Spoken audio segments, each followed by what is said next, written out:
श्री गणेशाय नमः। गया महात्म्य। अग्निदेव कहते हैं, अब मैं गया के महात्म्य का वर्णन करूंगा। गया श्रेष्ठ तीर्थों में सर्वोत्तम है। एक समय की बात है, गया नामक असुर ने बड़ी भारी तपस्या आरंभ की।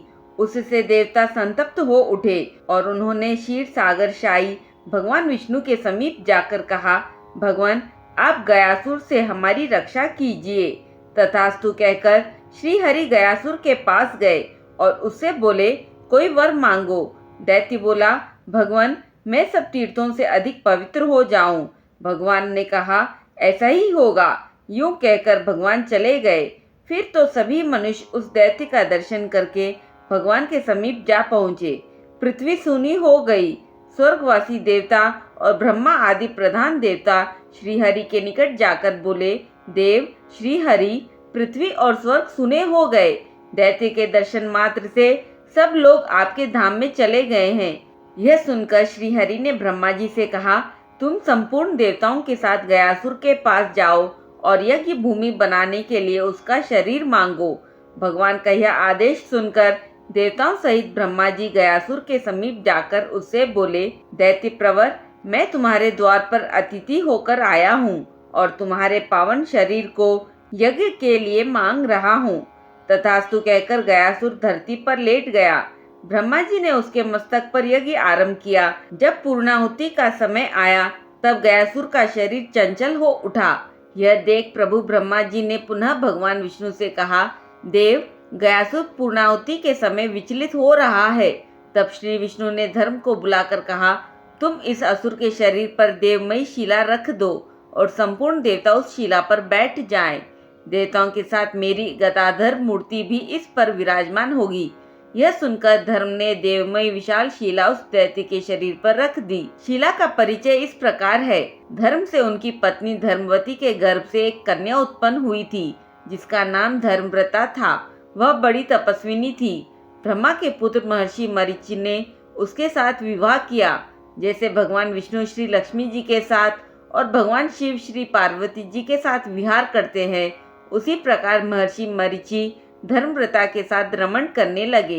एक दिन की बात है, महर्षि जंगल से कुशा और पुष्प आदि ले आकर बहुत थक गए थे। उन्होंने भोजन करके धर्मव्रता से कहा, प्रिय मेरे पैर दबाओ।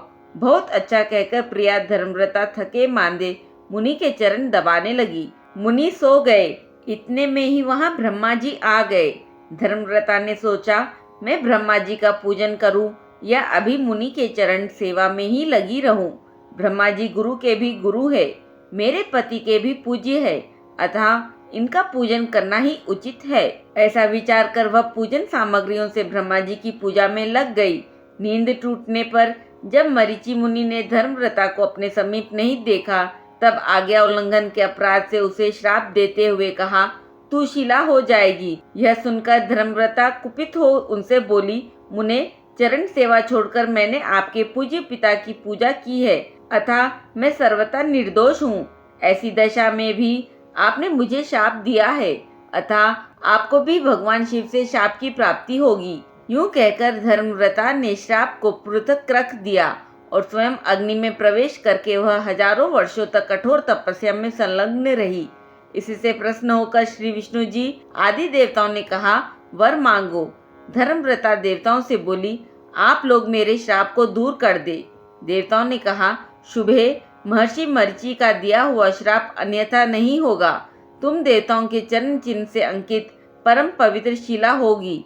गयासुर के शरीर को स्थिर रखने के लिए तुम्हें शिला का स्वरूप धारण करना होगा।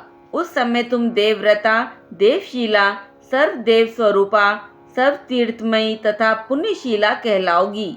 देवव्रता बोली, देवताओं यदि आप लोग मुझ पर प्रसन्न हो तो शिला होने के बाद मेरे ऊपर ब्रह्मा जी, विष्णु जी तथा रुद्र आदि देवता और गौरी लक्ष्मी जी आदि देवियां सदा विराजमान रहे। अग्निदेव कहते हैं, देवव्रता की बात सुनकर सब देवता तथास्तु कहकर स्वर्ग को चले गए। उस देवमयी शिला को ही धर्म ने गयासुर के शरीर पर रखा, परंतु वह शिला के साथ ही हिलने लगा। यह देख रुद्र आदि देवता भी उस शिला पर जा बैठे। अब वह देवताओं को साथ लिए हिलने डोलने लगा। तब देवताओं ने क्षीर सागर शाही भगवान विष्णु को प्रसन्न किया। श्री हरि ने उनको अपनी गदाधर मूर्ति प्रदान की और कहा, देवगण आप लोग चलिए, इस देवगम्य मूर्ति के द्वारा मैं स्वयं ही वहां उपस्थित होऊंगा। इस प्रकार उस दैत्य के शरीर को स्थिर रखने के लिए व्यक्ताव्यक्त उभय स्वरूप साक्षात गदाधारी भगवान विष्णु वहां स्थित हुए। वे आदि गदाधर के नाम से उस तीर्थ में विराजमान है। पूर्व काल में गद नाम से प्रसिद्ध एक भयंकर असुर था। उसे श्री विष्णु ने मारा और उसकी हड्डियों से विश्वकर्मा ने गदा का निर्माण किया। वही आदि गदा है।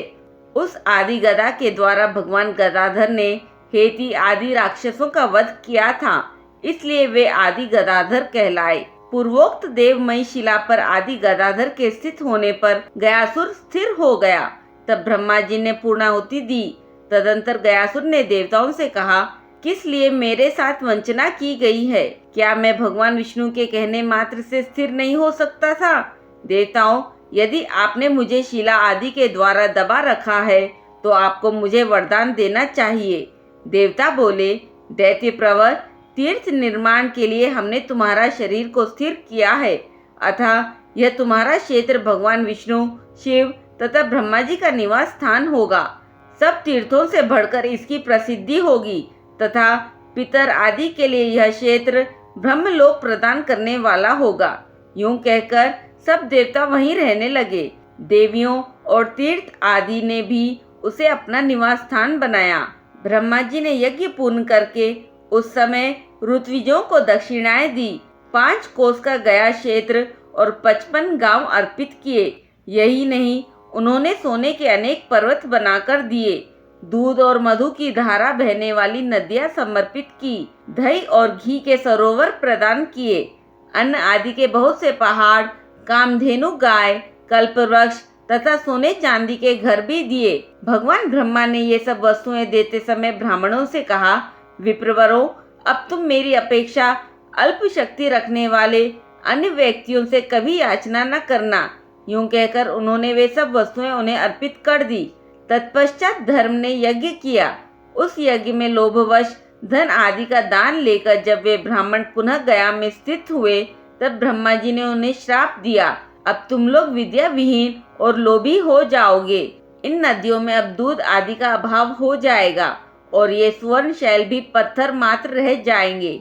तब ब्राह्मणों ने ब्रह्मा जी से कहा, भगवान, आपके श्राप से हमारा सब कुछ नष्ट हो गया, अब हमारी जीविका के लिए कृपा कीजिए। यह सुनकर वे ब्राह्मणों से बोले, अब इस तीर्थ से ही तुम्हारी जीविका चलेगी। जब तक सूर्य और चंद्रमा रहेंगे तब तक इसी वृत्ति से तुम जीवन निर्वाह करोगे। जो लोग गया तीर्थ में आएंगे वे तुम्हारी पूजा करेंगे। जो हव्य, कव्य, धन और श्राद्ध आदि के द्वारा तुम्हारा सत्कार करेंगे, उनकी 100 पीढ़ियों के पितर नरक से स्वर्ग में चले जाएंगे और स्वर्ग में ही रहने वाले पितर परम पद को प्राप्त होंगे। महाराज गया ने भी उस क्षेत्र में बहुत अन्न और दक्षिणा से संपन्न यज्ञ किया था। उन्हीं के नाम से गयापुरी की प्रसिद्धि हुई।